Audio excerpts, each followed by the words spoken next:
혹시 새벽 3시에 울린 핸드폰 알림 하나가 당신의 완벽했던 결혼 생활을 통째로 무너뜨릴 수 있다면 믿으시겠어요? 저는 그날 밤 뒤척이다 잠 못 들고 무심코 집어든 핸드폰에서 은행 알림을 확인했습니다. 그리고 화면을 본 순간 온몸이 얼어붙고 말았죠. 남편이 비상시에만 사용하기로 했던 제 블랙카드에서 1시간 전에 무려 1억 원이 결제된 겁니다. 더 소름 끼치는 건 그 돈이 낯선 여자 임민아라는 이름의 계좌로 바로 송금되었다는 사실이었어요. 저는 핸드폰 화면의 이체 기록을 노려봤습니다. 눈에서 불이 나는 것 같아 임민아라는 낯선 이름. 저는 확신했어요. 이 여자는 절대 박철민의 사업 파트너가 아니라는 걸. 친척이나 친구는 더더욱 아니었죠. 저는 심호흡하며 스스로를 진정시켰습니다. 섣불리 움직여선 안 돼. 이 박철민이라는 남자가 대체 어디까지 막 나갈 수 있는지 제 눈으로 똑똑히 확인해야겠다고 다짐했죠. 저는 조용히 침대에서 내려와 서재문으로 다가갔습니다. 역시나 박철민은 자고 있지 않았어요.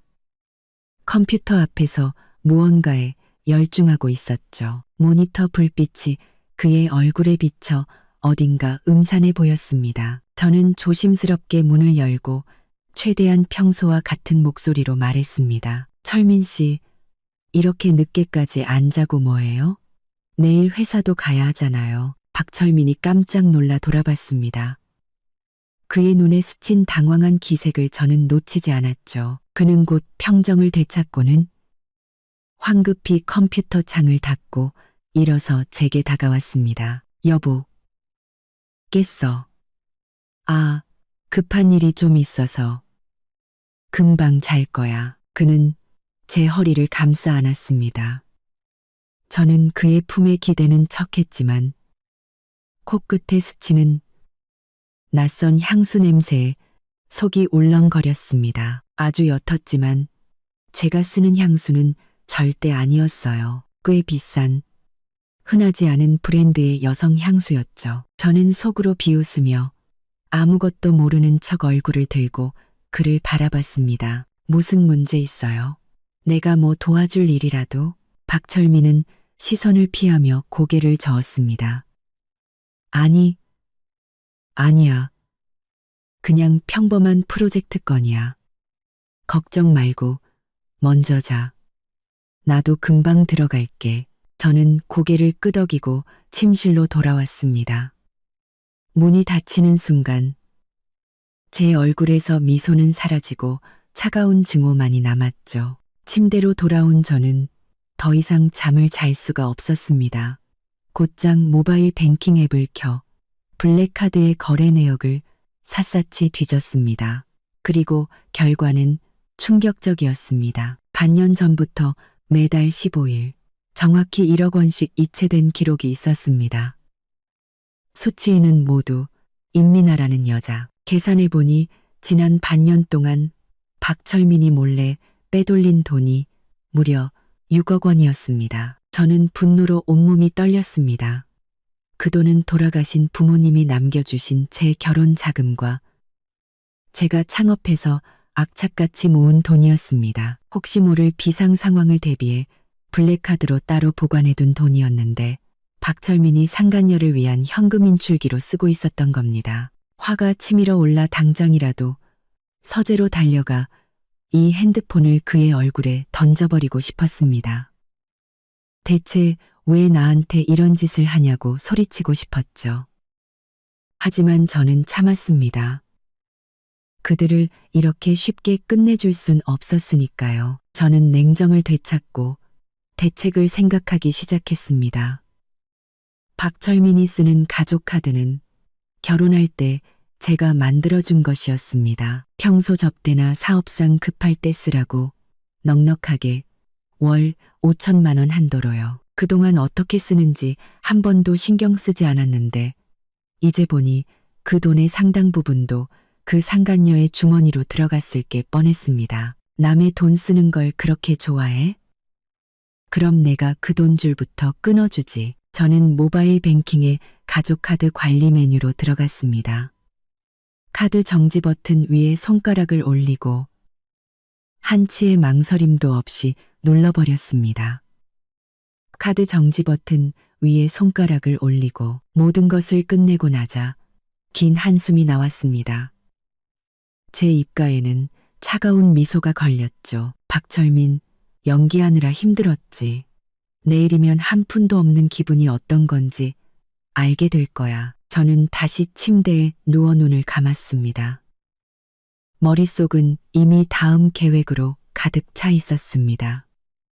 이건 시작에 불과했습니다. 그 남자와 상간녀에게 반드시 합당한 대가를 치르게 할 겁니다. 사회적으로 매장시키는 것은 물론 모든 것을 잃게 만들겠다고 다짐했습니다. 어느새 날이 밝았습니다.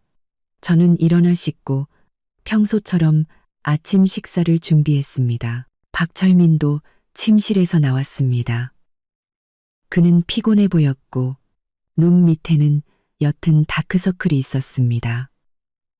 아마 어젯밤 그 상간녀와 연락하느라 늦게 잔 모양이었죠. 그는 식탁에 앉아 핸드폰을 보더니 미간을 살짝 찌푸렸지만 금세 표정을 풀었습니다.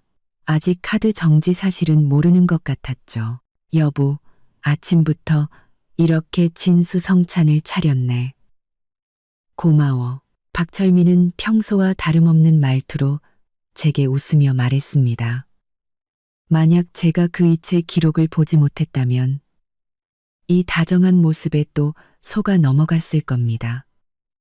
성조로 그로 간과 둘이 저는 말없이 웃으며 그가 좋아하는 계란 프라이를 접시에 놓아주었습니다. 아침 식사를 마친 박철민은 서류 가방을 들고 출근 준비를 했습니다. 집을 나서기 전 그는 제 이마에 입을 맞추며 말했습니다. 여보, 나 출근할게. 저녁엔 일찍 와서 같이 밥 먹자. 응. 조심해서 다녀와요. 저는 미소로 그를 배웅했습니다. 문이 닫히는 순간 제 얼굴의 미소는 차갑게 굳었습니다. 박철민, 이제 게임은 시작됐어. 마지막에 너무 서럽게 울지는 마. 저는 핸드폰을 들어 친구 나영에게 전화를 걸었습니다. 이나영은 사설 탐정 일을 하고 있었습니다. 이런 일은 그녀에게 맡기는 게 최고였죠. 전화는 금방 연결되었습니다. 나영의 쾌활한 목소리가 들려왔습니다. 야, 김수정. 이 아침부터 웬일이야? 내가 보고 싶었냐? 나영아. 나 큰일 났어. 네 도움이 필요해. 제 목소리에는 숨길 수 없는 떨림이 섞여 있었습니다. 무슨 일인데? 너 왜 그래? 진정하고 천천히 말해봐. 나영의 목소리가 순식간에 진지해졌습니다. 저는 심호흡을 하고 박철민이 블랙카드를 훔쳐 상간녀에게 돈을 보낸 사실을 전부 털어놓았습니다. 이야기를 다 들은 나영은 전화기 너머로 쌍욕을 퍼부었습니다. 미친놈 아니야. 그 박철민? 야, 걱정 마. 이 언니가 그 상간녀 신상 탈탈 털어서 내 앞에 대령할게. 반드시 정의 구현한다. 고마워. 나영아, 우리 사이에 뭘.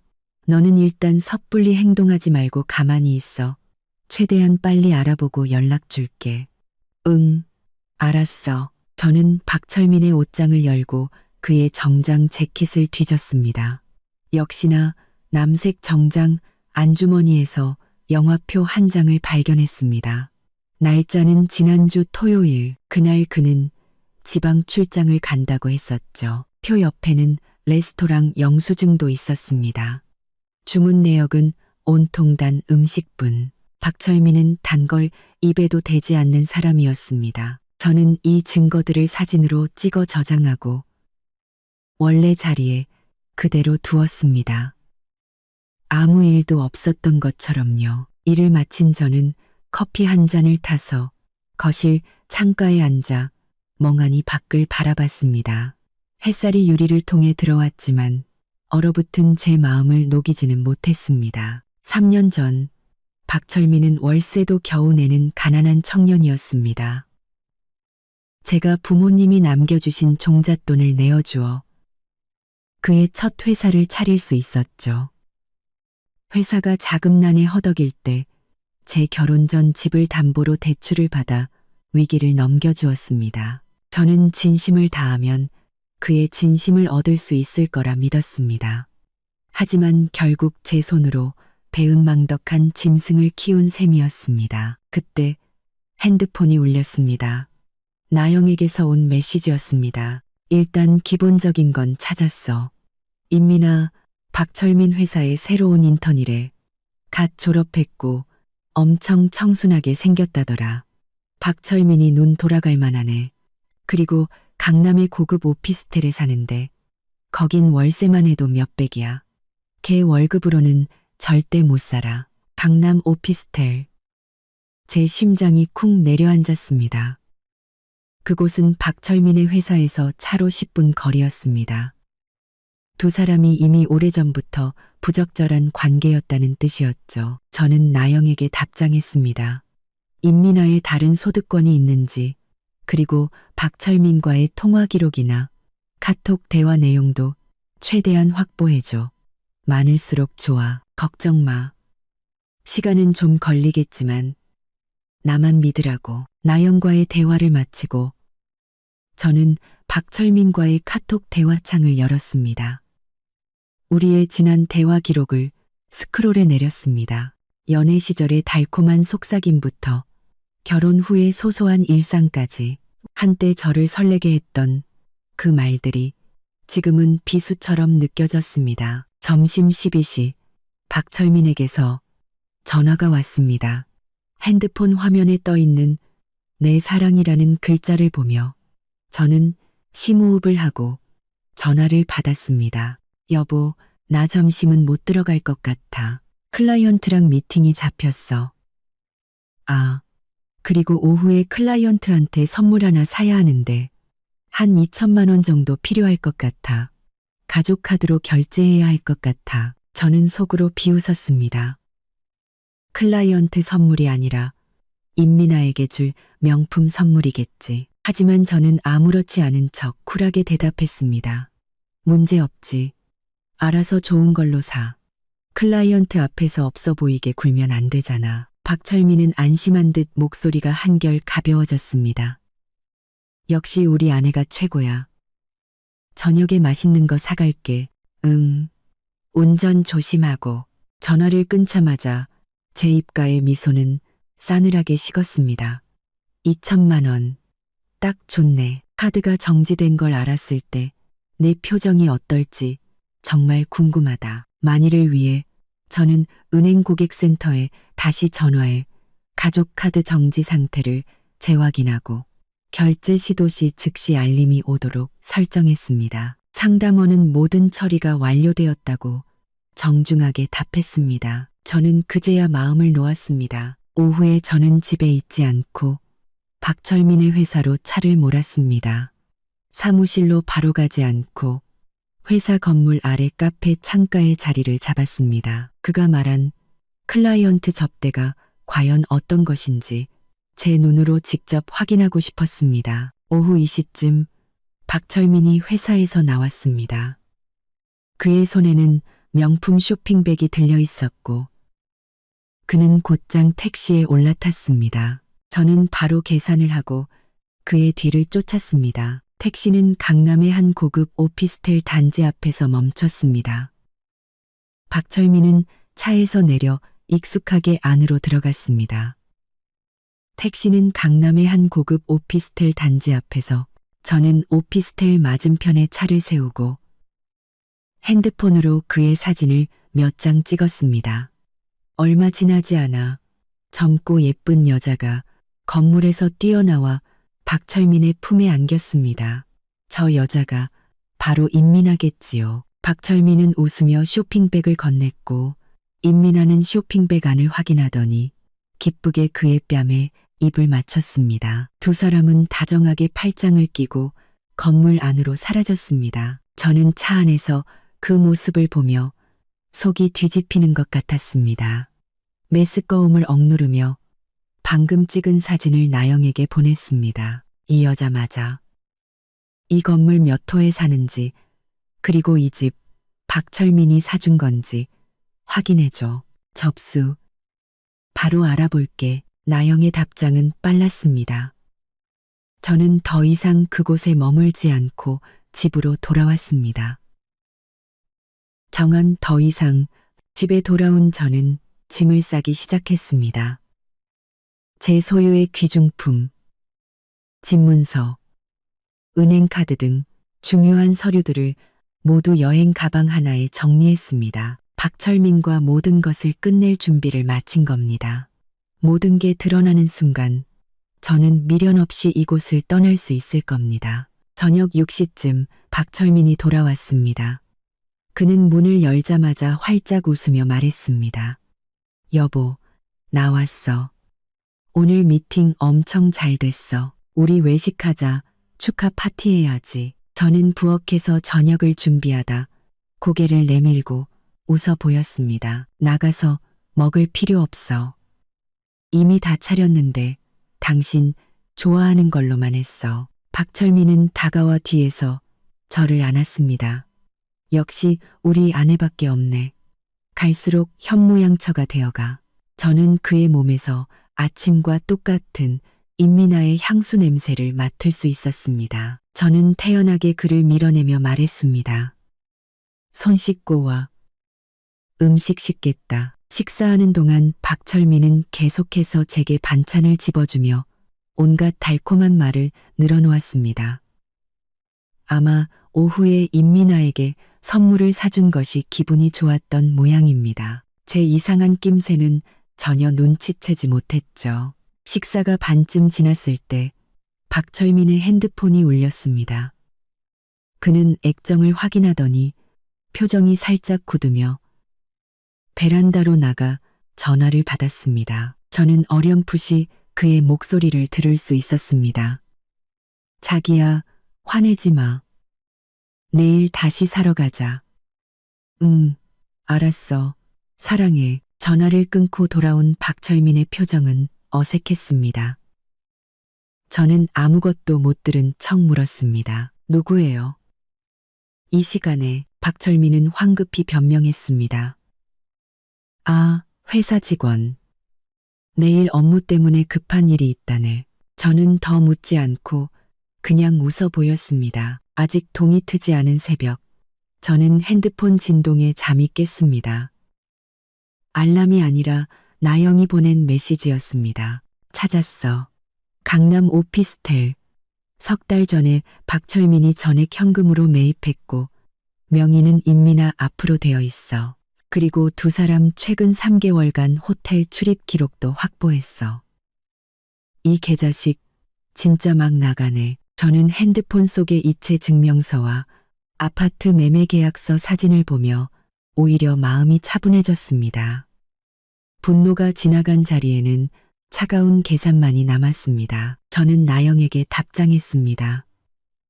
그 증거들 전부 정리해서 암호화 파일로 보내줘. 그리고 오늘 박철민 동선 좀 계속 감시해줘. 무슨 일 있으면 바로 연락하고. 핸드폰을 내려놓자마자 침실 문이 열렸습니다. 박철민이 새로 산 듯한 정장을 쫙 빼입고 머리에는 기름을 발라 넘긴 채 서 있었습니다. 그의 얼굴에는 모든 것을 손에 넣을 수 있다는 자신감이 가득했습니다. 그는 침대 곁으로 다가와 제 이마에 입을 맞추며 말했습니다. 여보, 나 오늘 중요한 클라이언트한테 엄청난 선물 하나 해야 해. 100억짜리 계약이 걸린 일이야. 저는 졸린 눈을 비비며 막 잠에서 깬 척 그의 넥타이를 매만져 주었습니다. 그렇게 중요해? 그럼 잘 준비해야지. 돈 모자라면 가족 카드로 긁어. 돈 아끼지 말고 장기적인 파트너십이 중요하잖아. 박철민의 눈이 반짝 빛났습니다. 제가 이렇게 이해심 많을 줄은 몰랐던 모양입니다. 그는 저를 꽉 껴안으며 말했습니다. 역시 내 아내야.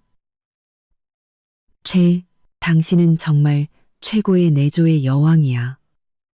계약만 성사되면 당신이 그렇게 갖고 싶어 하던 그 한정판 명품백 내가 바로 사줄게. 저는 웃으며 고개를 끄덕이고 그를 배웅했습니다. 문이 닫히는 순간 저는 즉시 침대에서 일어나 편한 옷으로 갈아입었습니다. 선글라스와 마스크까지 챙겨 쓰고 그의 뒤를 쫓아 차를 몰았죠. 이렇게 재미있는 연극을 제가 직접 관람하는 기회를 놓칠 순 없으니까요. 박철민은 선물 가게가 아니라 시내 중심에 있는 명품 쇼핑몰로 향했습니다. 그는 익숙하게 한 고급 보석 매장으로 들어갔습니다. 저는 유리문 너머로 똑똑히 보았습니다. 임민아가 이미 그곳에서 기다리고 있었습니다. 화려하게 치장한 그녀는 진열대의 다이아 반지를 보며 손가락질하고 있었습니다. 저는 눈에 띄지 않는 곳에 차를 세우고 핸드폰의 녹화 버튼을 눌렀습니다. 박철민은 임민아에게 다가가 자연스럽게 그녀의 허리를 감싸 안고 귓가에 무언가 속삭였습니다. 임민아는 까르르 웃음을 터뜨렸죠. 임민아는 비둘기 알만한 다이아 반지를 가리키며 애교 섞인 목소리로 말했습니다. 철민 씨, 나 이거 너무 반짝거리지 않아? 손에 끼면 진짜 예쁠 것 같아. 박철민은 망설임 없이 고개를 끄덕였습니다. 우리 자기 마음에 들면 사야지. 다이아 반지 하나 가지고 뭘. 돈은 얼마든지 있어. 그는 손을 들어 점원을 불렀습니다.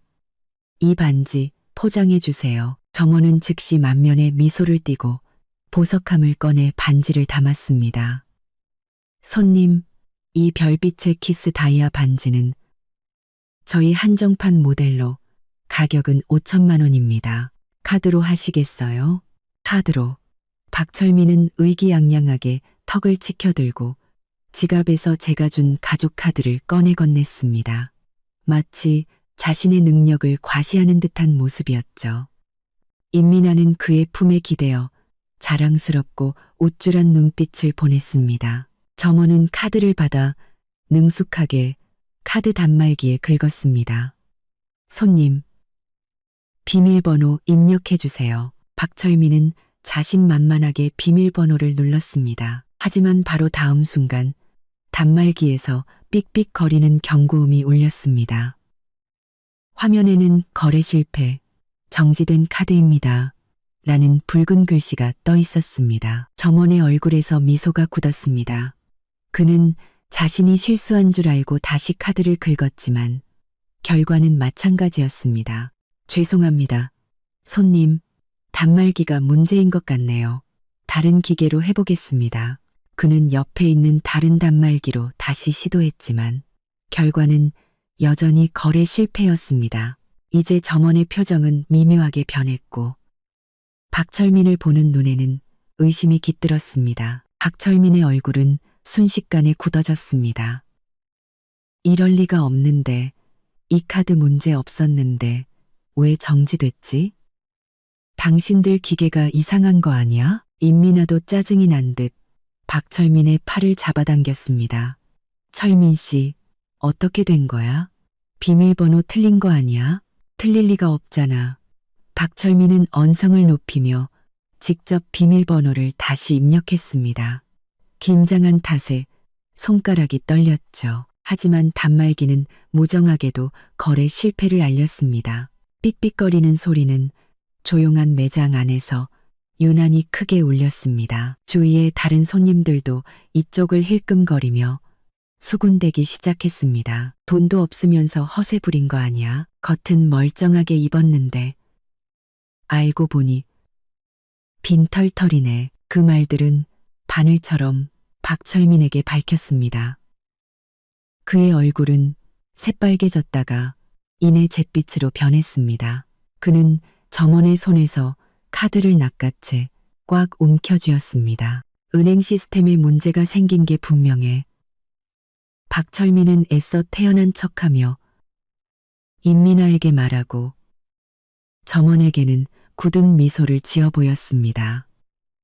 죄송합니다. 오늘은 그냥 가고 은행 문제 해결되면 다시 오겠습니다. 임민아의 얼굴은 이미 싸늘하게 식어 있었습니다. 그녀는 박철민의 손을 뿌리치며 쏘아붙였습니다. 박철민, 지금 장난해? 나네, 장난해. 그녀는 박철민의 손을 뿌리치며 쏘아붙였습니다. 나 여기서 당신 반나절이나 기다렸는데 겨우 반지 하나 못 사주는 거야? 미나야, 화내지 말고 내 말 좀 들어봐. 이 카드 진짜 문제 없어. 그냥 은행에 잠깐 문제가. 박철민이 다급하게 그녀를 잡으려 했지만 임민아는 그를 거칠게 밀쳐냈습니다. 무슨 문제인지 내가 어떻게 알아? 어제는 최신상 가방 사준다고 했으면서 오늘은 반지 하나 결제 못하는 게 말이 돼? 너 나 속인 거지? 사실은 돈 없는 거잖아. 두 사람은 매장 한가운데서 큰 소리로 다투기 시작했고 더 많은 사람들이 구경하기 시작했습니다. 박철민은 당황하고 분해서 어쩔 줄 몰라 하며 얼굴만 붓긴 채 안절부절 못했습니다. 저는 차 안에서 이 모든 소동을 지켜보며 웃음이 터져 나오는 것을 겨우 참았습니다. 이건 시작에 불과해. 박철민, 내 좋은 날은 이제 끝났어. 바로 그때 제 핸드폰이 울렸습니다. 박철민이었습니다. 저는 눈썹을 치켜 올리며 전화를 받았습니다. 일부러 놀란 척 말했죠. 어머, 철민 씨. 이 시간에 웬일이야? 계약은 잘 돼가?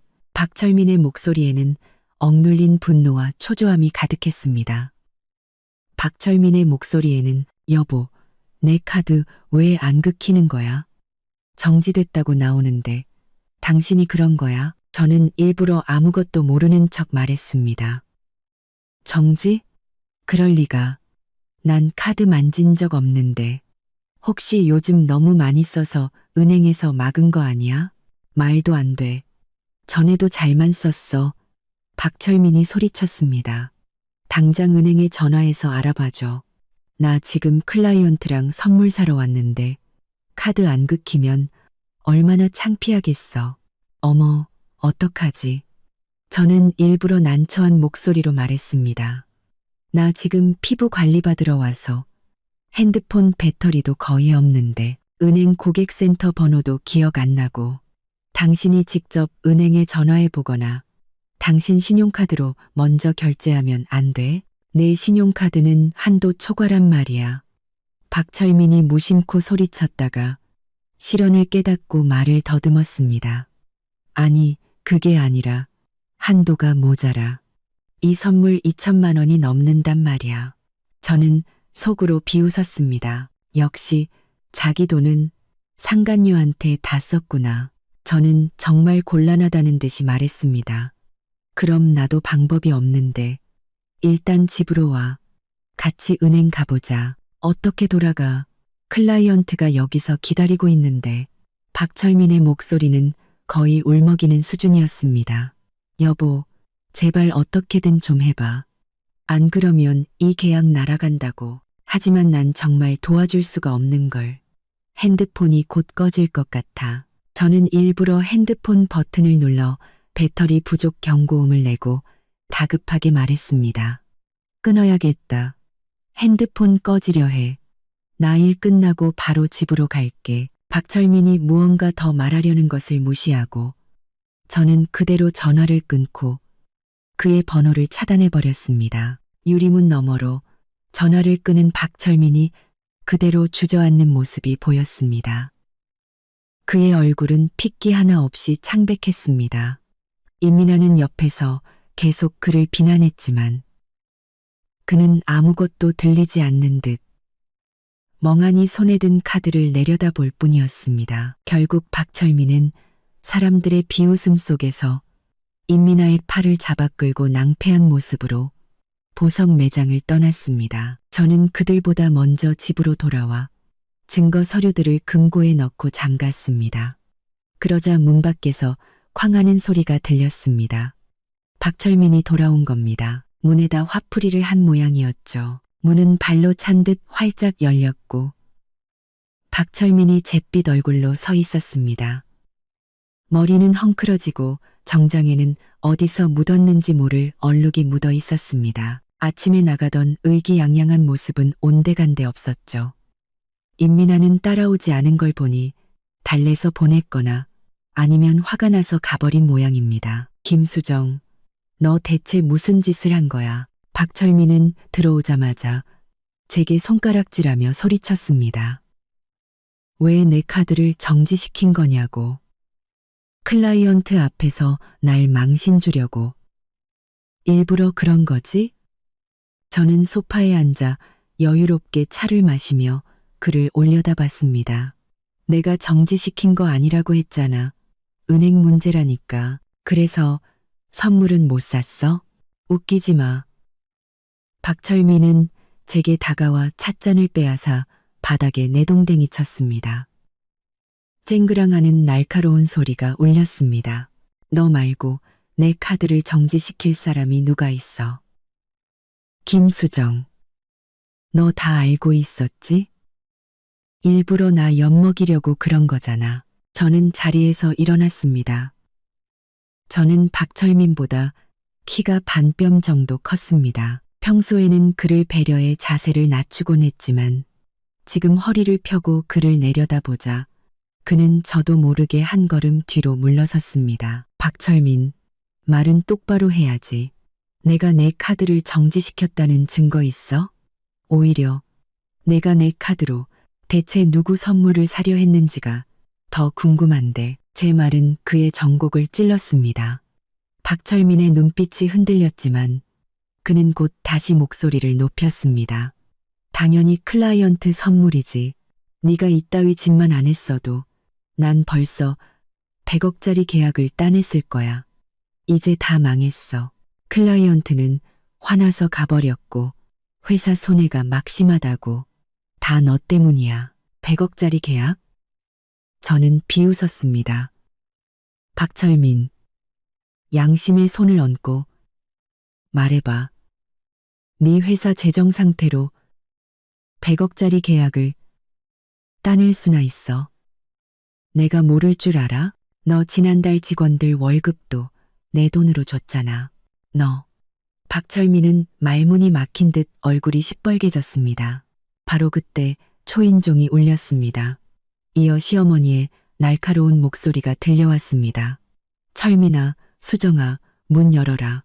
너희 싸웠다며 이게 대체 무슨 일이냐. 생각할 필요도 없었습니다.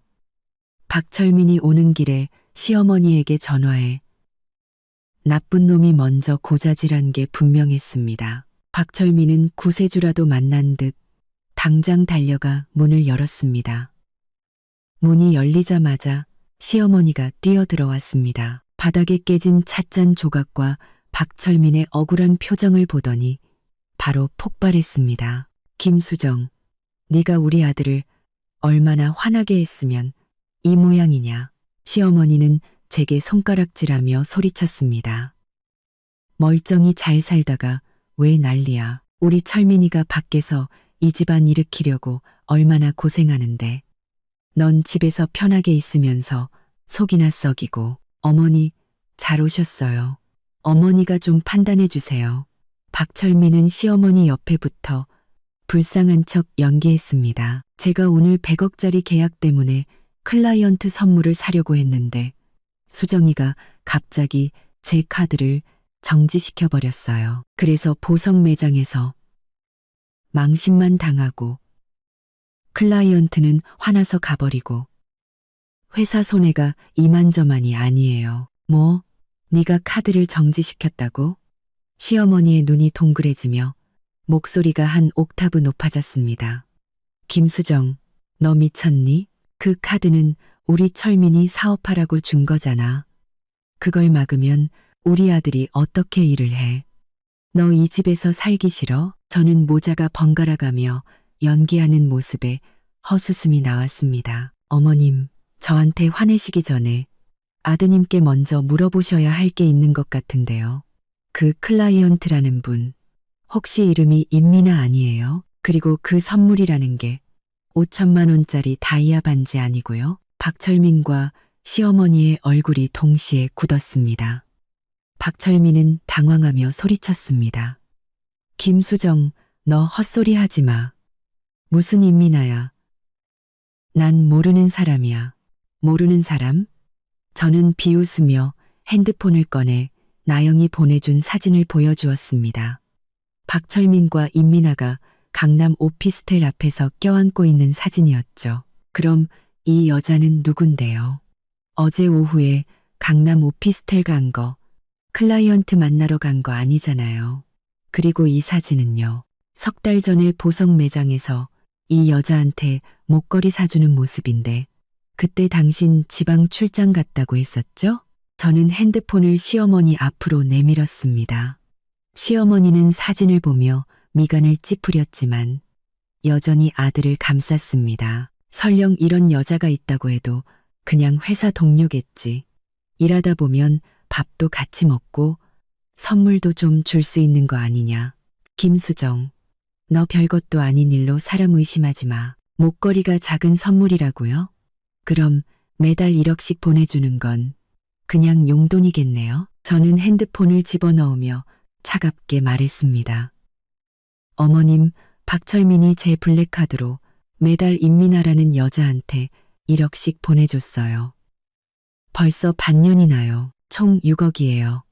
그 돈, 돌아가신 저희 부모님이 남겨주신 제 결혼 자금, 제 결혼 전 재산이에요. 아드님이 무슨 자격으로 그 돈을 다른 여자한테 쓰죠? 뭐, 6억?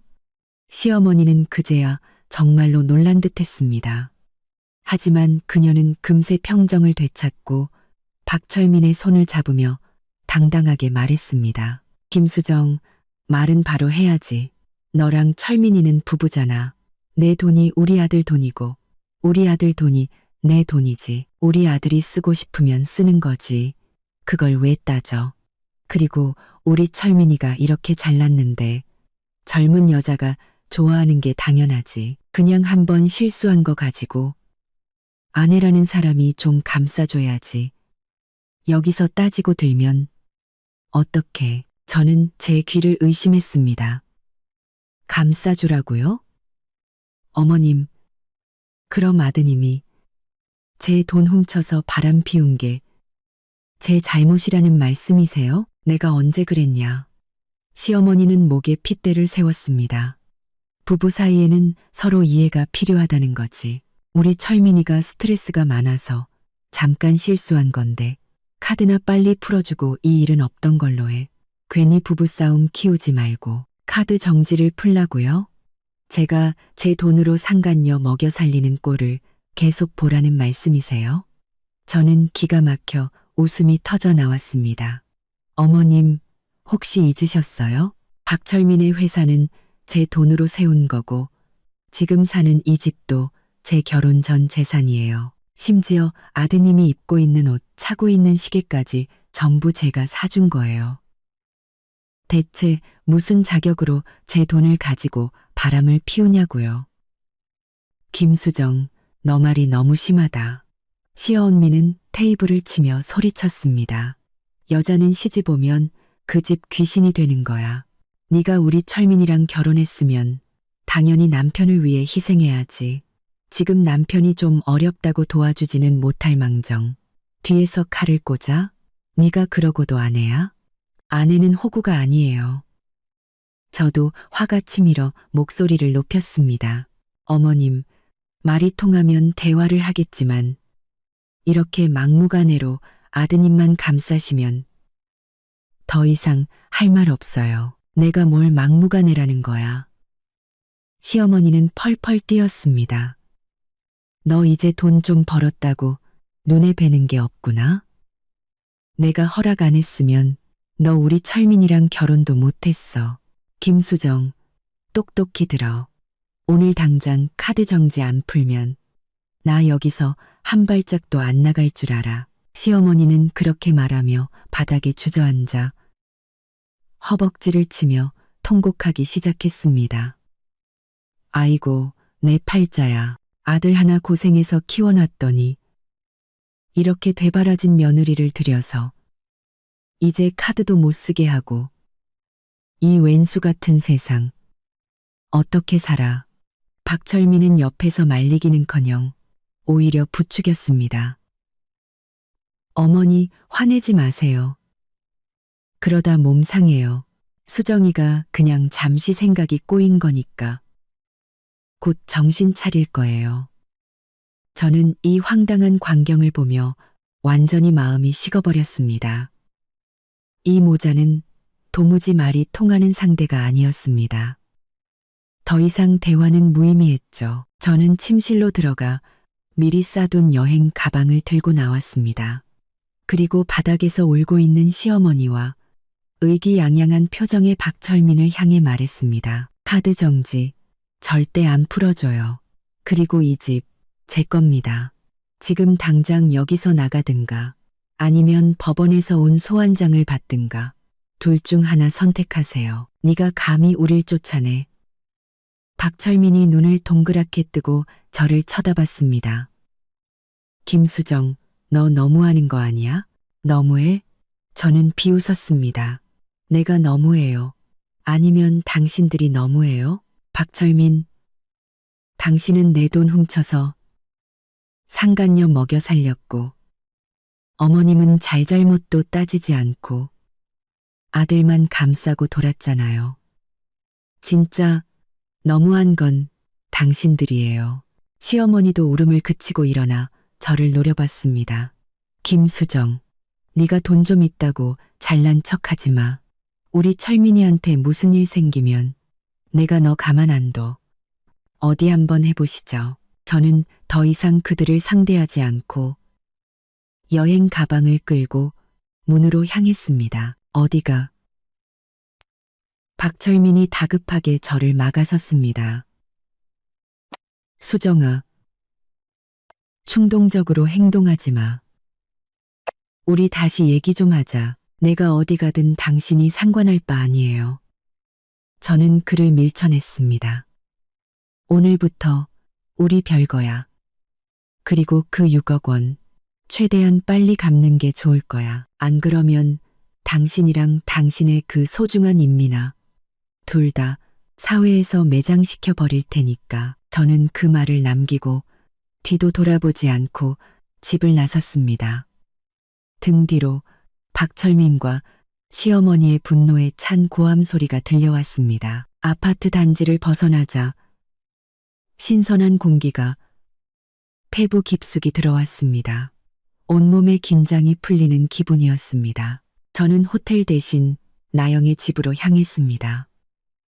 나영은 여행 가방을 든 저를 보고도 전혀 놀라지 않고 당연하다는 듯 문을 열어주었습니다. 그럴 줄 알았어. 너 결국 집 나올 줄 알았다고. 나영은 제게 따뜻한 물 한 잔을 건네며 말했습니다. 그래서 그 막장 모자랑은 완전히 끝낸 거야? 저는 고개를 끄덕이고 방금 있었던 일을 모두 털어놓았습니다. 나영은 분노하며 테이블을 쳤습니다. 세상에 그런 시어머니가 어디 있냐. 완전 궤변론자네. 박철민, 그 자식도 완전 등골 브레이커에 찌질이고 너 대체 그런 놈을 어떻게 참고 살았냐. 그땐 내가 눈이 멀었지. 저는 따뜻한 물로 차가운 손을 녹이며 말했습니다. 하지만 이제 아니야. 정신 똑똑히 차렸어. 나영아, 이제 더 많은 증거를 모아서 이혼 소송 준비해야 해. 걱정 마. 증거는 나한테 맡겨. 나영이 가슴을 툭툭 쳤습니다. 아, 그리고 오늘 임민아에 대해 더 알아냈는데 걔 박철민 돈만 쓰는 게 아니라 다른 남자 2명이랑도 동시에 만나고 있더라. 완전 상습범이야. 제 눈이 번쩍 뜨였습니다. 진짜? 증거 있어? 당연하지. 지금 바로 보내줄게. 이거면 박철민도 더 이상 발뺌 못할걸. 나영이 보내준 파일에는 임민아가 다른 남자들과 다정하게 어깨동무를 하고 있는 사진들이 가득했습니다. 저는 문득 박철민이 불쌍해졌습니다. 그는 자신이 순진한 금사빠를 키우고 있다고 생각했겠지만 상대는 그를 현금 인출기로만 여기고 뒤에서는 다른 남자 품에 안겼던 겁니다. 이 임민아라는 애 진짜 욕심 많네. 박철민 돈으로 명품 사면서 다른 재벌 2세 2명도 동시에 어장 관리하고 있었어. 완전 선수야. 선수. 나영이 혀를 찼습니다. 박철민이 자기가 호구였다는 걸 알면 아마 피를 토하고 쓰러질걸. 그가 피를 토하든 말든 상관없어. 중요한 건 이 증거들로 그를 사회에서 완전히 매장시킬 수 있다는 거야. 저는 핸드폰을 챙기며 굳은 표정으로 말했습니다. 나영아, 최고의 이혼 전문 변호사 좀 알아봐줘. 그리고 박철민 회사 재무제표도 좀 확인해줘. 내 블랙카드뿐만 아니라 회사 공금을 횡령해서 임민아한테 썼을 가능성도 있어. 문제없어. 이혼소송 전문 변호사. 내가 아는 사람 중에 승소율 100%인 사람이 있어. 재무제표도 바로 알아볼게. 내가 아주 싹싹 긁어서 명백하게 밝혀줄게. 다음날 아침 변호사에게서 연락이 왔습니다.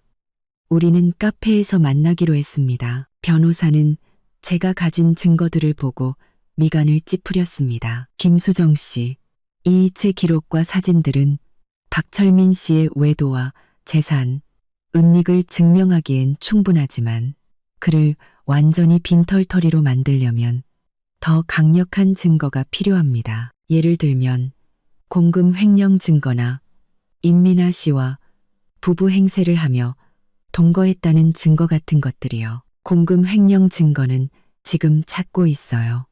동거 증거는 찾을 수 있을 것 같아요. 강남의 그 오피스텔, 박철민이 임민아에게 전액 현금으로 사준 거예요. 아마 거기서 자주 지냈을 겁니다. 그렇다면 아파트 CCTV 영상을 확보하는 방법이 있습니다. 두 사람이 장기간 함께 출입하고 행동이 친밀했다는 게 찍혔다면 유력한 증거가 될 수 있습니다. 변호사와의 상담을 마치고 저는 곧장 박철민의 회사로 향했습니다. 이왕 이렇게 된 거 더 이상 그의 체면을 세워줄 필요는 없었습니다. 변호사와의 상담을 마치고 회사 모든 사람들이 그들의 사장이 어떤 인간인지 알게 해주고 싶었죠. 박철민의 회사는 그리 크지 않았습니다. 제가 회사에 들어서자 안내 데스크 직원이 저를 막아섰습니다. 안녕하세요. 혹시 예약하셨나요? 사장님 지금 회의 중이신데 박철민 사장님 만나는데 예약은 필요 없어요. 저는 직원을 지나쳐 곧장 박철민의 사무실로 향했습니다. 직원들이 저를 막으려 했지만 마침 회의실에서 나온 몇몇 직원들이 저를 보고 멈칫했습니다. 그들은 대부분 저를 알고 있었습니다. 제가 박철민의 아내이자 이 회사의 투자자라는 사실을요. 사모님, 어쩐 일이세요? 한 젊은 여직원이 조심스럽게 물었습니다. 박철민 씨한테 볼 일이 좀 있어서요. 저는 웃으며 계속 걸어갔습니다. 박철민 사무실 문은 굳게 닫혀 있었지만 안에서 그의 목소리가 들려왔습니다. 아주 아첨하는 듯한 말투였죠. 자기야, 화내지 마. 내가 다 잘못했어. 카드 문제는 지금 해결 중이니까. 수정이 그 여자만 잘 구슬리면 바로 풀어줄게. 그때는 자기가 갖고 싶은 거 다 사줄게. 저는 비웃으며 문을 활짝 열고 들어갔습니다. 박철민은 저를 보고 너무 놀라 핸드폰을 바닥에 떨어뜨렸습니다. 그의 얼굴에서 아첨하던 미소는 순식간에 사라지고 당황한 기색이 역력했습니다. 박철민은 저를 보고 김수정, 당신이 왜 여기 있어? 누가 함부로 들어오래? 내가 왜 오면 안 되는데요? 저는 그의 책상 앞으로 다가가 책상에 양손을 짚고 그를 내려다봤습니다. 이 회사 내가 돈 대서 세운 거예요. 내가 오고 싶으면 오고 가고 싶으면 가는 거지. 당신한테 허락받아야 하나요? 사무실 밖에는 이미 많은 직원들이 모여 안을 엿보고 있었습니다. 박철민의 얼굴은 하얘졌다가 빨개지기를 반복했습니다. 그는 저를 밖으로 끌어내려 했습니다. 수정아, 할 말 있으면 집에 가서 하자. 여기서 이러지 말고. 저는 그의 손을 거칠게 뿌리쳤습니다. 박철민, 당신이 내 블랙카드로 매달 임민아한테 1억씩 보내고 수억 원짜리 아파트까지 사줬을 땐 이런 소라는 생각 안 했어? 밖에서 바람 피우고 다닐 땐 이런 날이 올 줄 몰랐냐고. 제 목소리는 매우 컸고 밖에 직원들도 모두 들었을 겁니다. 여기저기서 웅성거리는 소리가 들렸습니다. 박철민은 당황해서 소리쳤습니다. 너 무슨 헛소리야. 내가 언제 돈을 보내고 아파트를 사줬어. 김수정, 증거도 없이 사람 매도하지 마. 증거? 저는 핸드폰을 꺼내 이체 기록과 아파트 매매 계약서 사진을 그의 책상 위에 던졌습니다. 내 눈으로 똑똑히 봐.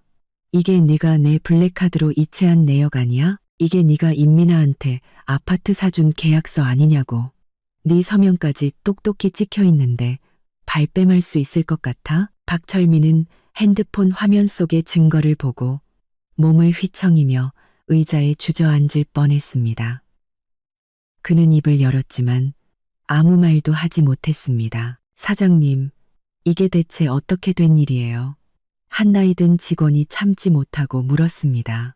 회사 자금이 부족한 게 경영 문제인 줄로만 알았는데 사장이 그 돈으로 상간녀를 먹여 살리고 있었다니. 맞아요. 사장님, 저희 지난달 성과급도 아직 못 받았는데 어떻게 다른 여자한테 아파트 사줄 돈은 있으셨어요? 다른 직원도 거들었습니다. 직원들의 비난에 박철민의 얼굴은 시뻘개졌습니다. 그는 버럭 소리쳤습니다. 다들 입 닥쳐. 이건 내 집안일이야. 너희들이 상관할 바 아니라고. 당장 일이나 해. 당신 집안일이라고? 저는 비웃었습니다. 회사 돈으로 상간녀 선물 사주고 공금 횡령해서 당신과 임민아의 생활비를 댄 것도 당신 집안일이야? 박철민, 잊었나 본데 이 회사 자본금은 내가 댔고 당신이 가진 지분도 내가 넘겨준 거야. 또다시 함부로 행동하면 내가 당신을 이 회사에서 쫓아낼 권리가 있다는 것도 잊지 마. 네가 감히. 박철민이 눈을 부릅떴습니다. 이 회사에는 내 피와 땀도 서려 있어. 네가 뭔데 날 쫓아내. 내가 왜 못하는데? 저는 미리 준비해온 지분 양도 계약서를 꺼내 보였습니다. 이 계약서 똑똑히 봐. 당신이 회사에 손해를 끼치거나 사회 통념에 어긋나는 행동을 할 경우 내가 무상으로 당신의 지분을 회수할 권리가 있다고 명시되어 있어. 당신의 지금 행동이 사회 통념에 어긋나지 않는다고 생각해? 박철민은 계약서의 내용을 보고 얼굴이 새하얗게 질렸습니다. 그는 이 계약서의 법적 효력을 알고 있었습니다. 처음 서명할 때는 형식적인 절차라고만 생각했지. 오늘날 이게 제게 비수가 되어 돌아올 줄은 꿈에도 몰랐을 겁니다. 바로 그때 사무실 문이 쾅 소리와 함께 열렸습니다. 임민아가 최신상 명품백을 들고 나타났습니다. 그녀는 들어오자마자 날카로운 목소리로 소리쳤습니다. 박철민, 너 대체 뭐 하는 거야? 나 밑에서 30분이나 기다렸잖아. 전화는 왜 안 받아? 일부러 나 피하는 거야? 그녀는 사무실 안팎을 훑어보더니 제게 시선을 고정했습니다. 그녀의 눈빛은 순식간에 도발적으로 변했습니다. 그녀는 일부러 가슴을 내밀고 박철민에게 다가가 그의 팔짱을 끼었습니다. 철민 씨, 이분이 수정 언니. 얘기는 많이 들었는데 생각보다 평범하네요. 그 말에 밖의 직원들은 모두 숨을 죽였습니다. 상간녀가 이렇게 당당하게 본처 앞에 나타날 줄은 아무도 예상하지 못했죠. 박철민의 얼굴은 시뻘개졌습니다. 그는 임민아의 손을 뿌리치려 하며 낮은 목소리로 말했습니다. 네가 여긴 어떻게 왔어? 당장 가. 내가 왜 가? 임민아는 손을 놓기는커녕 박철민의 어깨에 머리를 기댔습니다. 나 돈 받으러 왔지. 당신이 사주기로 한 그 한정판 화장품. 오늘 안 사면 품절된단 말이야. 수정 언니, 설마 그렇게 쪼잔하게 철민 씨가 나한테 돈 좀 쓰는 것까지 간섭하진 않겠죠? 내 돈으로 상간녀를 먹여 살리는데 내가 쪼잔하다고? 저는 기가 막혀 웃음이 나왔습니다. 저는 핸드폰을 흔들어 보였습니다. 임민아 씨 화장품 타령하기 전에 이 사진들부터 설명 좀 해보시죠. 저는 핸드폰 화면을 박철민과 임민아 쪽으로 돌렸습니다. 나영이 보내준 증거 사진들이었습니다. 며칠 전 임민아가 웬 대머리 남자와 호텔 앞에서 껴안고 있는 모습, 어제는 금태 안경을 쓴 남자와 촛불 아래서 저녁 식사를 하는 모습, 임민아의 얼굴이 새하얗게 질렸습니다. 그녀는 다급하게 손을 저었습니다. 이건 합성이에요. 저 여자가 날 모함하려고 조작한 거라고. 철민 씨, 저 여자 말 믿으면 안 돼. 합성? 저는 비웃으며 다음 동영상을 재생했습니다. 그럼 이것도 합성인가? 호텔 로비 CCTV 영상이야. 시간, 장소, 전부 찍혀 있는데 그래도 발뺌할 거야? 영상 속에서 임민아는 대머리 남자의 팔짱을 끼고 엘리베이터로 들어갔고 심지어 발돋움해서 그의 뺨에 입을 맞추기까지 했습니다. 박철민의 눈은 점점 커졌습니다. 그는 임민아를 거칠게 밀쳐냈습니다. 임민아는 책상에 부딪혔고 비싼 가방이 바닥에 떨어져 립스틱과 파우더가 쏟아졌습니다. 이 더러운 년. 박철민은 분노로 온몸을 떨며 임민아에게 손가락질했습니다. 내가 매달 1억씩 주면서 너를 얼마나 애지중지했는데 감히 내 뒤에서 다른 놈이랑 바람을 피워? 넌 날 뭘로 본 거야? 현금 인출기? 아니야. 그 남자가 날 유혹한 거야. 임민아는 울며 박철민에게 매달렸지만 그는 그녀를 발로 찼습니다. 임민아는 박철민이 정말로 화가 난 것을 보고 될 대로 되라는 식으로 소리쳤습니다. 그래, 내가 다른 남자 만났다. 어쩔래? 넌 뭐 잘난 줄 알아? 네가 나한테 준 돈, 전부 김수정 돈 훔친 거잖아. 자기 아내 카드나 훔쳐 쓰는 주제에 누굴 욕해? 그 말은 박철민의 가슴에 비수처럼 꽂혔습니다. 그는 분을 참지 못하고 책상 위의 물컵을 임민아에게 던졌습니다. 컵은 그녀의 귀를 스쳐 벽에 부딪혀 산산조각 났습니다. 입 닥쳐. 네가 맨날 이것저것 사달라고 조르지만 않았어도 내가 수정이 카드를 썼겠어? 다 너 때문이야.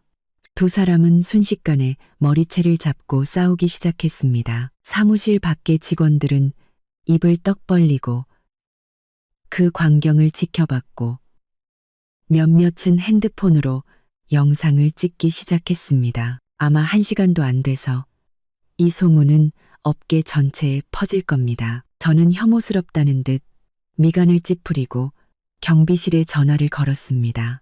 여기 박철민 사장 사무실인데 소란이 일어났으니 와서 처리 좀 해주세요. 전화를 끊고 저는 문 밖의 직원들에게 말했습니다. 여러분, 오늘 소란으로 업무에 방해를 드려 죄송합니다. 회사 자금 문제는 제가 3일 내로 해결하겠습니다. 밀린 월급과 성과급은 내일 바로 지급될 겁니다. 그리고 박철민 씨는 지금부터 모든 직위에서 해제됩니다. 추후 조치는 다시 공지하겠습니다. 사크, 차크, 직원들은 월급 문제가 해결된다는 말에 안도하는 표정이었습니다. 곧 경비원들이 도착해 싸우고 있는 박철민과 임민아를 떼어내 끌고 나갔습니다. 임민아는 끌려나가면서도 박철민을 향해 욕을 퍼부었고 박철민은 넋이 나간 사람처럼 고개를 숙인 채 끌려나갔습니다. 사무실이 조용해지자 저는 박철민의 컴퓨터를 켰습니다. 비밀번호는 우리의 결혼기념일. 참 아이러니했죠. 저는 컴퓨터에 있는 모든 자금 관련 문서를 복사했습니다. 이것들은 모두 그의 공금 횡령 증거가 될 겁니다. 파일을 복사하자마자 변호사에게서 전화가 왔습니다. 김수정 씨, 좋은 소식입니다. 강남 오피스텔 CCTV 영상을 확보했습니다. 박철민 씨와 임민아 씨가 거의 매일 함께 출입했고 이웃들은 그들이 부부인 줄 알았다고 증언했습니다. 그리고 회사 재무제표도 확인 결과 박철민 씨가 총 3억 원의 공금을 횡령해 임민아 씨에게 송금한 사실을 확인했습니다. 정말 잘 됐네요. 저는 핸드폰을 쥔 손에 힘을 주었습니다. 변호사님, 증거들 전부 정리해서 내일 아침 바로 법원에 소송 제기해 주세요. 그들에게 죗값을 치르게 할 겁니다. 걱정 마십시오. 이미 준비는 끝났습니다. 절대 빠져나가지 못할 겁니다. 절대 빠져나가지 못할 겁니다. 절대 빠져나가지 못할 겁니다. 절대 빠져나가지 못할 겁니다. 전화를 끊고 저는 창밖을 바라보며 긴 한숨을 내쉬었습니다. 지난 3년간의 헌신이 개에게 준 꼴이 되었지만 이제라도 깨달았으니 다행이었습니다. 이 싸움 저는 반드시 이길 겁니다. 화려하게 저는 박철민의 사무실을 나와 비서에게 지시했습니다. 각 부서장들께 오후 3시에 긴급회의를 소집한다고 알려주세요. 그리고 박철민 씨 개인 물품은 전부 정리해서 회사 정문 앞에 내놓으세요. 오늘부터 그는 이 회사에 한 발짝도 들여놓을 수 없습니다. 네, 사장님. 바로 처리하겠습니다. 회사 건물을 나서자 햇살이 따뜻하게 저를 감쌌습니다. 저는 나영에게 전화를 걸어 웃으며 말했습니다. 나영아, 축하 파티 준비해. 우리 1라운드는 이겼어. 전화기 너머로 나영의 호탕한 웃음소리가 들려왔습니다. 그럴 줄 알았어. 오늘 저녁 좋은 레스토랑 예약할게. 우리 제대로 축하하자. 나영과 레스토랑에서 밤 9시까지 축하 파티를 하고 저는 여유롭게 집으로 향했습니다. 아파트 단지 아래에 도착하자 낯익은 낡은 스쿠터 한 대가 보였습니다. 임민아의 것이었습니다. 저는 눈썹을 치켜 올렸습니다. 이 여자가 포기하지 않고 여기까지 찾아온 모양입니다. 잘 됐네. 내가 찾아갈 수고를 덜어줬으니 오늘 여기서 모든 것을 끝장내주지. 집문 앞에 다다르자 안에서 시어머니의 날카로운 목소리와 임민아의 서러운 울음소리가 들려왔습니다. 저는 일부러 열쇠로 문 여는 속도를 늦추며 그들의 대화를 엿들었습니다. 그 수정이라는 애 정말 너무하구나. 감히 널 쫓아내고 회사 지분까지 뺏으려고 해. 그의 눈에는 나 같은 시어머니는 보이지도 않는 거야. 미나야, 걱정 마. 내가 있는데 널 절대 억울하게 두지 않을 거야. 철민이가 잠시 수정이한테 홀려서 그런 거니까 정신 차리면 바로 내 곁으로 돌아올 거야. 임민아는 훌쩍이며 말했습니다. 어머님, 저는 철민 씨 돈 보고 만나는 거 아니에요. 진심으로 사랑한다고요. 수정 언니가 오해하는 거예요. 저희는 그냥 평범한 동료 사이인데 그 사진들 다 조작된 거예요. 알고 말고. 수정이가 네가 젊고 예쁘니까 질투나서 모함하는 거지. 철민이 돌아오면 내가 단단히 얘기해서 빨리 카드 정지 풀라고 할게. 철컥. 저는 문을 열고 안으로 들어갔습니다. 거실에서는 임민아가 소파에 앉아 눈물을 닦고 있었고 시어머니는 그녀에게 따뜻한 물을 건네고 있었습니다. 누가 보면 정말 다정한 고부지간인 줄 알겠더군요. 저를 본 두 사람은 동시에 굳었습니다. 임민아의 울음소리가 뚝 그쳤고 시어머니는 저를 보자마자 벌떡 일어나 소리쳤습니다. 김수정, 너 아직도 얼굴 들고 다닐 낯짝이 있니? 네가 미나를 얼마나 괴롭혔으면 애가 이 모양이냐고. 회사에서 경비원 시켜서 쫓아내다니. 우리 박 씨 집안 망신은 네가 다 시키는구나. 저는 신발을 벗으며 쳐다보지도 않고 말했습니다. 제 집, 제 회사에서 제가 내보내고 싶은 사람, 내보내는 게 무슨 문제라도 되나요? 오히려 어머님, 제가 어제 분명히 말씀드렸을 텐데요. 이 집은 제 결혼 전 재산이니 함부로 외부인 들이지 말라고요. 제 공간이 더러워지잖아요. 누가 외부인이야? 시어머니가 소리쳤습니다. 미나는 우리 철민이 친구야. 친구가 집에 와서 좀 앉아있는 게 뭐가 그렇게 안 입고 와서 난리야. 그때 임미나도 용기를 내 일어서서 가식적인 미소를 지으며 말했습니다. 수정 언니, 저 오늘 오해를 풀려고 온 거예요. 저랑 철민 씨 정말 아무 사이 아니에요. 아무 사이 아니라고? 저는 비웃으며 가방에서 출력해온 이체 기록들을 그녀의 얼굴에 던졌습니다. 매달 1억씩 이체된 기록, 강남 오피스텔, 그리고 네가 그렇게 갖고 싶어 하던 그 다이아 반지. 아, 반지는 못 샀지. 내가 카드를 정지시켜서. 임미나 씨, 당신이 말하는 아무 사이 아닌 관계가 내 돈 쓰고 내 집에서 살고 내 남편이랑 붙어먹는 그런 관계였나? 이체 기록들이 바닥에 흩어졌습니다. 시어머니는 종이 한 장을 주워보고는 믿을 수 없다는 듯 임미나를 쳐다봤습니다. 이게 어떻게 된 거냐? 철민이가 너한테 매달 1억씩 보내줬다고? 어머님, 오해예요. 임미나는 다급하게 변명했습니다. 이건 철민 씨가 저한테 빌린 돈 갚는 거예요. 회사 자금이 부족하다고 해서 제가 빌려준 건데 그걸 나눠서 갚고 있는 거라고요. 빌린 돈? 저는 핸드폰에서 임미나의 인스타그램 캡처 사진을 보여주었습니다. 그녀가 어제 올린 게시물이었습니다. 사랑하는 사람이 사준 선물이라는 글과 함께 3천만 원이 넘는 최신상 에르메스 가방 사진이 있었습니다. 월급 200만 원 받는 인턴 사원이 박철민한테 수억 원을 빌려줄 돈이 있었나 보네요.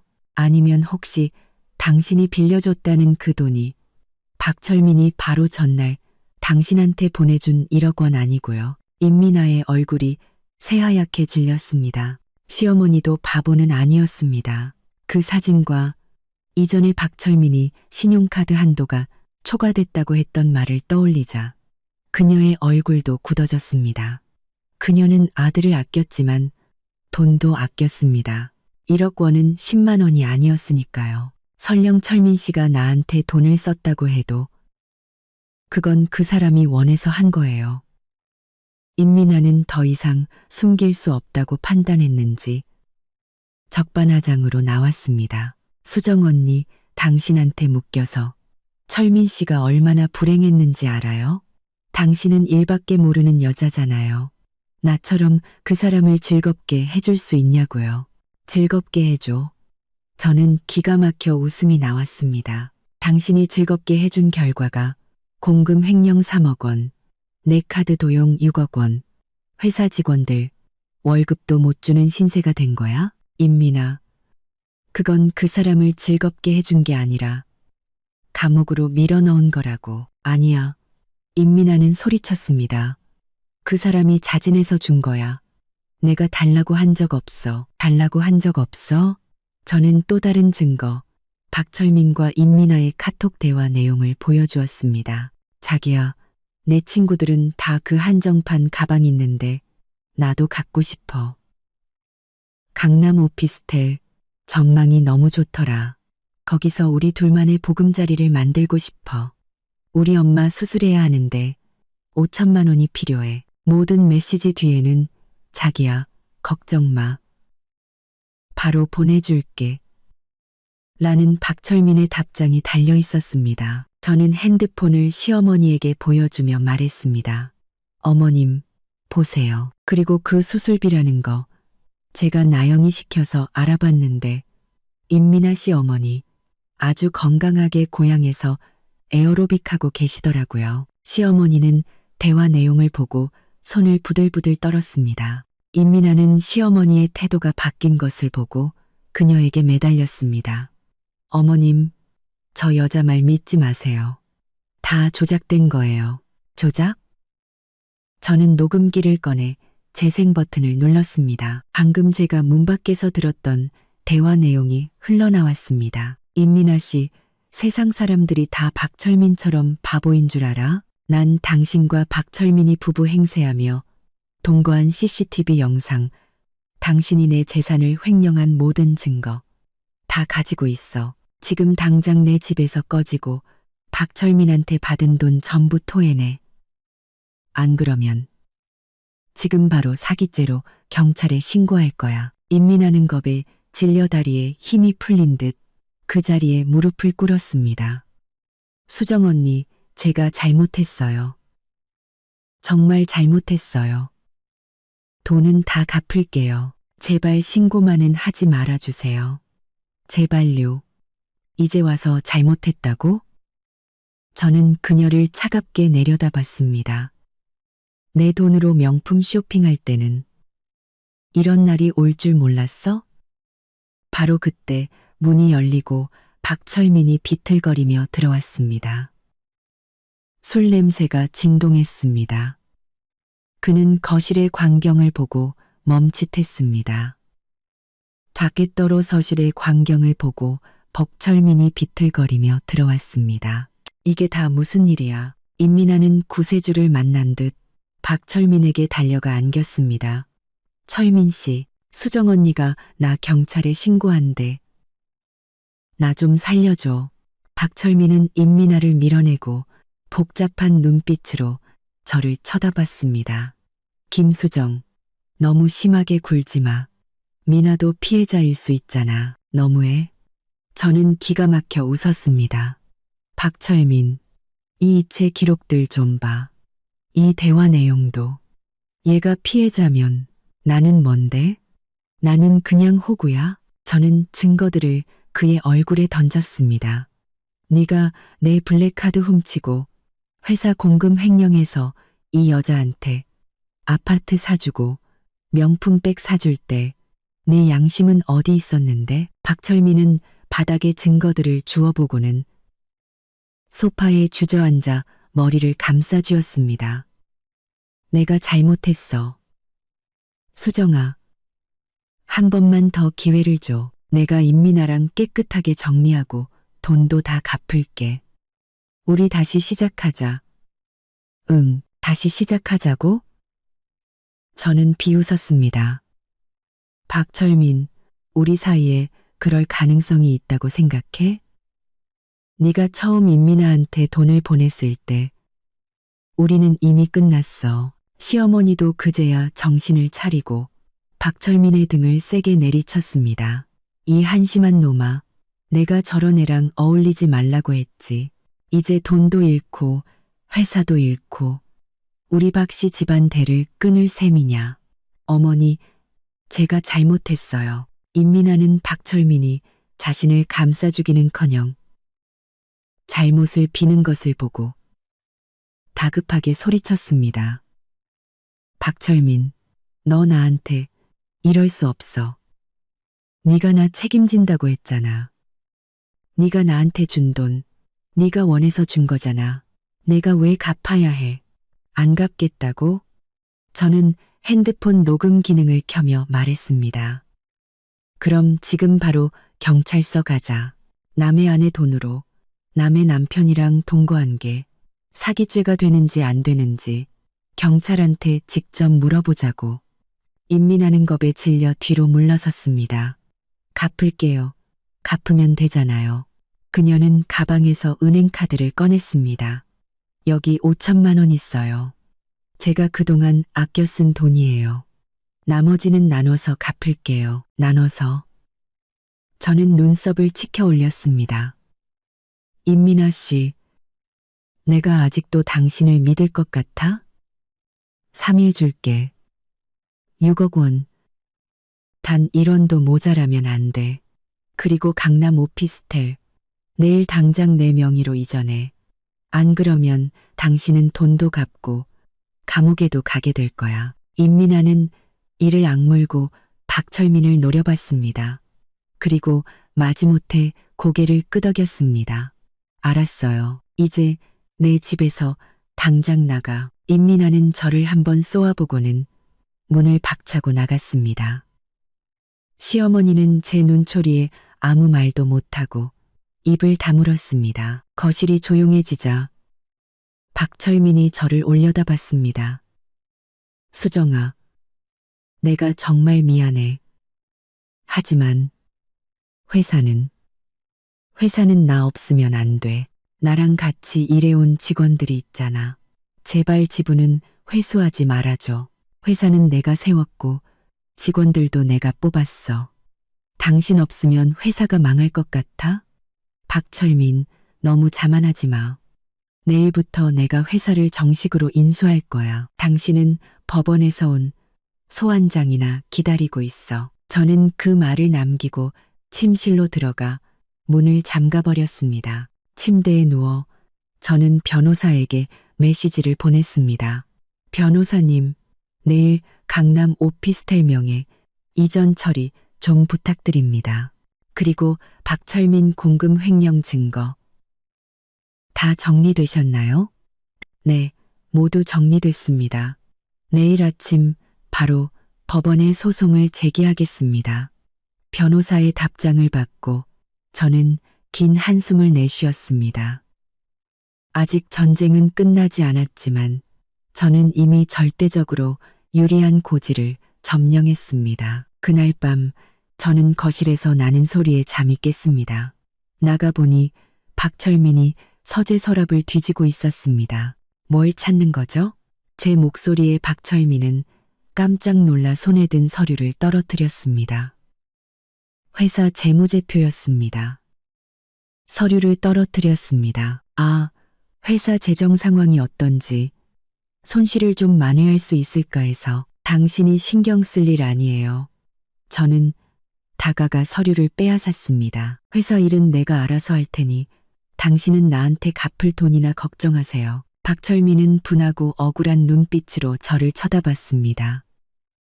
김수정, 정말 이렇게까지 해야겠어? 우리 그래도 부부였잖아. 먼저 선을 넘은 건 당신이야.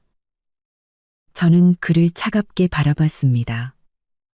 내 돈 훔치고 내 감정을 배신했을 때 부부라는 생각은 했어? 부부 사이라는 걸 생각했다면 내가 당신을 감옥에 보내지 않고 이 정도로 끝내는 걸 감사하게 생각해야지. 박철민은 아무 말도 하지 못하고 고개를 숙였습니다. 저는 그가 회사 자산을 빼돌리려 한다는 것을 알았지만 이미 변호사를 통해 회사 모든 계좌를 동결시킨 후였습니다. 그는 단 1원도 빼낼 수 없을 겁니다. 침대에 누워 저는 나영이 보내준 소식을 확인했습니다. 임민아는 돈을 구하기 위해 사방팔방으로 뛰어다녔지만 그녀가 돈이 없다는 걸 안 남자들은 모두 그녀를 차단했습니다. 아무도 그녀를 도와주지 않았죠. 저는 비웃었습니다. 임민아, 그게 바로 네가 탐욕을 부린 대가야. 네가 내게 진 빚 결국 다 갚게 될 거야. 다음 날 아침 약속대로 변호사와 함께 임민아를 만났습니다. 그녀는 낡은 티셔츠와 청바지 차림으로 나타났습니다. 밤새 잠을 못 잤는지 눈밑은 퀭했습니다. 수정 언니, 며칠만 더 시간을 주면 안 될까요? 집문서가 엄마한테 있는데 동의를 안 해주셔서. 임민아 씨, 핑계 대지 마세요. 변호사가 나섰습니다. 어제 자발적 명예 이전 동의서에 서명하셨고 불법 재산 점유 사실도 인정하셨습니다. 오늘 협조하지 않으시면 법원에 강제 집행을 신청할 겁니다. 그렇게 되면 신용불량자로 등록될 거고요. 임민아의 얼굴이 새하얗게 질렸습니다. 그녀는 이를 악물고 가방에서 집문서를 꺼내 테이블에 던졌습니다. 이전해주면 되잖아요. 우리는 곧장 등기소로 향했습니다. 명예 이전 절차가 끝나고 저는 그 더러운 집을 즉시 부동산에 매물로 내놓았습니다. 일을 마치고 회사로 가자 정문 앞에서 박철민이 직원들을 모아놓고 소리치고 있었습니다. 여러분, 김수정 그 여자 말 믿지 마세요. 그 여자가 제 회사를 뺏으려고 하는 겁니다. 이 회사는 제가 세웠다고요. 저는 그에게 다가가 지분 양도, 계약서와 공금 횡령 증거를 내보였습니다. 박철민, 아직도 정신 못 차렸어? 이 회사는 내 돈으로 세웠고 당신은 회사 돈 3억을 횡령해서 상간녀한테 썼어. 직원들 월급도 못 주면서. 그런데도 네가 창업자라고 말할 자격이 있어? 직원들은 재무제표의 기록을 보고 분노했습니다. 우리 월급 못 받은 게 사장님이 상간녀한테 돈을 줘서였어? 수정 사장님. 저런 인간은 회사에서 쫓아내야 합니다. 박철민은 분노한 직원들 사이에서 어쩔 줄 몰라 하다가 경비원들에게 끌려나갔습니다. 그는 끌려가면서도 김수정, 가만 안 둬 라고 소리쳤습니다. 저는 즉시 회의를 소집해 새로운 경영진을 발표하고 밀린 임금과 성과급을 2배로 지급하겠다고 약속했습니다. 직원들은 환호했고 회사의 분위기는 완전히 달라졌습니다. 그날 오후 나영에게서 전화가 왔습니다. 수정아, 대박 소식. 임민아, 사채업자들한테 붙잡혔대. 돈 갚으려고 1억을 사채로 빌렸다가 못 갚아서 지금 아파트 앞에서 머리채 잡히고 난리 났어. 그리고 내가 걔가 다른 남자들 만난 거. 그 남자들 와이프한테 다 제보했거든. 지금 그 와이프들이 몰려가서 아주 난장판이래. 꼴 좋다. 저는 비웃었습니다. 자기가 뿌린 대로 거두는 거지. 그날 저녁, 퇴근하는 길에 회사 앞에서 시어머니가 나타났습니다. 그녀는 제 앞에 무릎을 꿇고 울며 빌었습니다. 수정아, 내가 잘못했다. 제발 우리 철민이 좀 살려줘. 감옥만은 안 돼. 제발, 어머님, 그건 제가 결정할 문제가 아니에요. 아드님이 법을 어겼으니 법의 심판을 받아야죠. 정말 아드님을 위한다면 자수해서 관용을 구하라고 설득하세요. 저는 그녀를 비서에게 맡기고 자리를 떴습니다. 다음 날 법원에서 개정 통지서가 왔고 저는 이 사실을 박철민의 친척들에게 알렸습니다. 그리고 다음 날 박 씨 집안의 모든 친척이 모인 자리에서 저는 모든 증거를 공개했습니다. 박철민의 할아버지는 분노하며 지팡이로 바닥을 내리쳤고 그의 누나인 박민지 씨는 이미 동생의 비행을 눈치채고 있었다며 제 편을 들어주었습니다. 결국 박 씨 집안 사람들은 박철민의 죄를 인정하고 제게 입힌 손해를 어떻게든 갚겠다고 약속했습니다. 그 와중에 임민아는 경찰서에서 박철민에게 전화를 걸어 자신을 구해주지 않으면 모든 죄를 뒤집어 씌우겠다고 협박했습니다. 대환장 파티였죠. 재판 당일 박철민은 모든 혐의를 인정했습니다. 법원은 우리의 이혼을 허가했고 박철민에게는 제게 입힌 모든 재산상의 손해를 배상하고 공금 횡령 혐의에 대해서는 5년 이상의 징역형을 선고했습니다. 임민아 역시 여러 건의 사기 혐의가 추가되어 4년형을 선고받았습니다. 그 후 저는 회사를 성공적으로 이끌었고 제 인생도 되찾았습니다. 상처는 아물었고 그 자리에 더 단단한 제가 서 있었습니다. 박철민이 출소하던 날 저는 멀리서 그의 모습을 지켜봤습니다. 초라해진 그의 모습을 보며 저는 아무 감정도 느끼지 못했습니다. 그저 차를 몰아 제 길을 갈 뿐이었습니다. 최고의 복수는 상대를 파멸시키는 것이 아니라 내가 더 행복해지는 것이라는 걸 저는 이제 알게 되었으니까요. 과거의 상처는 저를 더 강하게 만들었고 저는 이제 제 인생의 유일한 주인공으로 태양을 향해 당당히 걸어갈 겁니다.